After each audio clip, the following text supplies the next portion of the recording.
नासिक में लगातार दूसरे दिन बीजेपी और ठाकरे गुट के बीच तीखी लड़ाई देखने को मिली है। दोनों पार्टियों के कार्यकर्ताओं के बीच झड़प भी हुई। यह झड़प मतदाताओं को पर्चे बांटने के विवाद से पैदा हुई।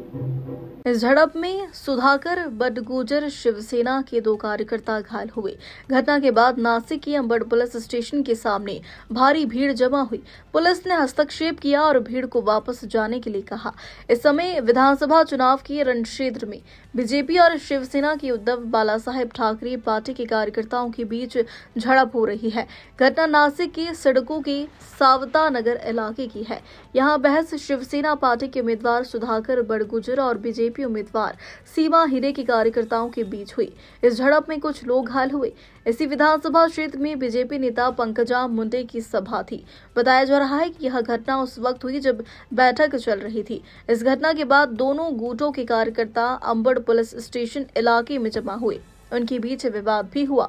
इससे कुछ देर के लिए तनाव का माहौल बना, लेकिन अब स्थिति नियंत्रण में है।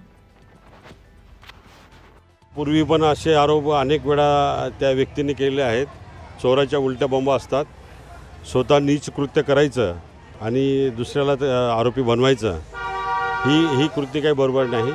लोकशाही पद्धतीमध्ये निवडणूक लढण्याचा अधिकार सर्वांना आहे आणि लोकशाही पद्धतीने निवडणूक लढत असताना अशा प्रकारचं स्लिपा वाटपाचं काम त्या ठिकाणी चालू होतं।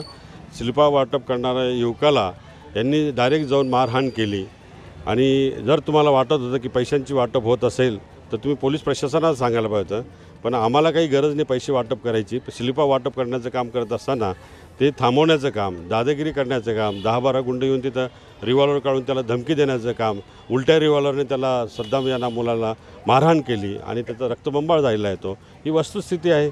पोलीस प्रशासन तपास करावा, CCTV फुटेज काढावं आणि निश्चितपणाने दूध का दूध पाणी का पाणी होईल। आम्हाला काय गरज पडली? तुमचा प्रभाग सोडून तुम्ही आले कशाला इकडं? तुम्ही म्हणजे त्या ठिकाणी गुंड प्रवृत्तीचे लोक घेऊन तुम्ही त्या ठिकाणी स्लिपा वाटप करणाऱ्या व्यक्तीला मारहाण करतात। अशा पद्धतीचं लोकशाही थोडी आहे। आम्हाला पोलीस प्रशासनाला नम्र निवेदन आहे की लोकशाही पद्धतीने निवडणूक झाली पाहिजे आणि तुम्ही चौकशी करा आणि दोषींवर कारवाई करा। आमचं कुठे म्हणणं आहे तिथं।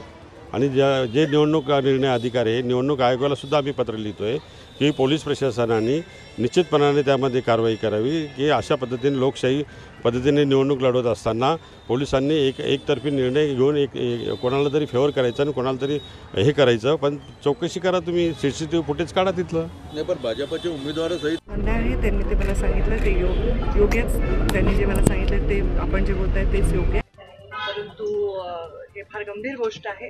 अशा प्रकारे नाही झालं पाहिजे। जे लोक वेगवेगळ्या गुन्ह्यामध्ये तडीपार आहेत, मोकामध्ये आहेत, असे लोक जर येऊन इलेक्शनमध्ये हस्तक्षेप करत असतील आणि एक महिला उमेदवार लढत असताना अशा प्रकारे तिच्या कार्यकर्त्यांवर हल्ला करत असेल तर कशी एखादी महिला उभी राहील?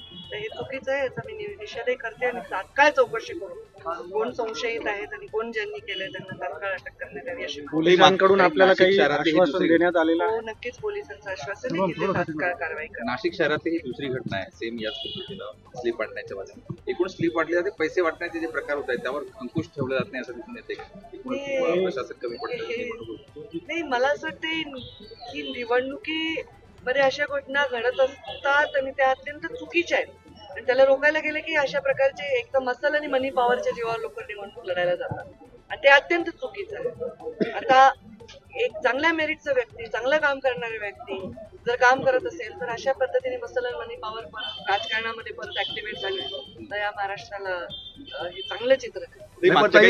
निवडणूक आयोगाचं जे पथक आहे, भरारी पथक, ते बॅगा तपासण्यामध्ये ते निवडणुकींच्या पार्श्वभूमीवरती अंबड पोलीस स्टेशन या ठिकाणी स्लिप वाटण्यावरून 2 गटामध्ये वाद झालेले आहेत। त्या वादाच्या तक्रारी पोलीस स्टेशन या ठिकाणी प्राप्त झालेल्या आहेत आणि त्या तक्रारीच्या अनुषंगाने व्हेरीफाय करून गुन्हे दाखल करण्याची प्रक्रिया पोलीस स्टेशन या ठिकाणी सुरू आहे। पैसे वाटप केले जात होते असे आरोप आहे? अजून तसं काही पुढे आलेलं नाहीये। मॅडम, फायरिंग झाल्याचा जो दावा केला जातोय त्यात कितपत तथ्य आहे? त्यात तथ्य नाहीये। CCTV या ठिकाणी बघितले गेलेले आहेत आणि त्याचप्रमाणे आपले गोपनीयचे कर्मचारी देखील त्या ठिकाणी पोहोचले होते। त्या प्रकारे CCTVचं व्हेरीफाय करूनच आम्ही सर्व गोष्टी या ठिकाणी करत आहोत। किती जणांना ताब्यात घेतलं आतापर्यंत 1 जण ताब्यात आहे आणि बाकीच्या आरोपींचा शोध सुरू आहे। तो कोण होता, त्याचा काय सहभाग आहे या प्रकरणाशी? नेमकं काय घडलं होतं, कशा पद्धतीने घडलं होतं आणि काय नेमकं ह्याच्यामध्ये वाद होते हे सर्व आम्ही तपासामध्ये या ठिकाणी निष्पन्न करत आहोत. आता प्राथमिक